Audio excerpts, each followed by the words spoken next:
U.S. Secretary of State Mike Pompeo has headed to the North Korean capital, Pyongyang, in an attempt to revive stalled talks between his country and North Korea and pave the way for a potential second U.S.-North Korean summit. Pompeo left Japan for North Korea on Sunday, hoping that upcoming negotiations would lead North Korea to abandon its military nuclear program. Next stop Pyongyang to meet with Chairman Kim and continue our work to fulfill the commitments made by POTUS and Chairman Kim, Pompeo tweeted, using an acronym to refer to President of the United States, Donald Trump. North Korea has not confirmed that Pompeo will be meeting with Kim himself. The trip will be Pompeo's fourth to Pyongyang.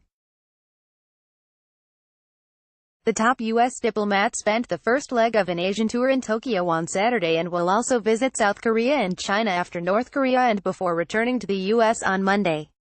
On the flight to Tokyo, Pompeo said his aim was to develop sufficient trust between Washington and Pyongyang to move toward peace, adding that, "We are also going to set up the next summit." However, he played down the prospects of a breakthrough. "I doubt we will get it nailed but begin to develop options for both location and timing for when Chairman Kim will meet with the president again.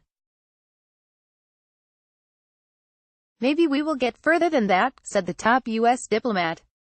Trump and Kim held their first meeting in Singapore on June 12, signing a broadly worded document on mutual goals.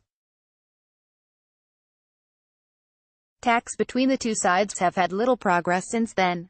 Pyongyang says Washington has betrayed the spirit of the June summit by making unilateral demands for denuclearization first without taking any reciprocal measures, including for past North Korean goodwill steps. Trump canceled a previously planned trip by Pompeo to Pyongyang over what he described as insufficient progress toward implementing the terms of the Singapore document. North Korean Foreign Minister Ri Yong-ho told the United Nations last month that continued sanctions against his country were deepening the rift of mistrust with the U.S. and there was no way Pyongyang would abandon its nuclear weapons unilaterally under such circumstances. The UN Security Council has imposed several rounds of tough, mainly U.S.-sponsored sanctions on North Korea since 2006 over its nuclear and ballistic missile programs. North Korea stresses that denuclearization will have to be phased, with each stage coming in return for reciprocal steps by the U.S., potentially including the removal of U.S. forces from South Korea and lifting rounds of sanctions one by one. The U.S. seems to want denuclearization first and the potential lifting of sanctions second. Pyongyang has firmly defended its military program as a deterrent against the hostile policies of the U.S.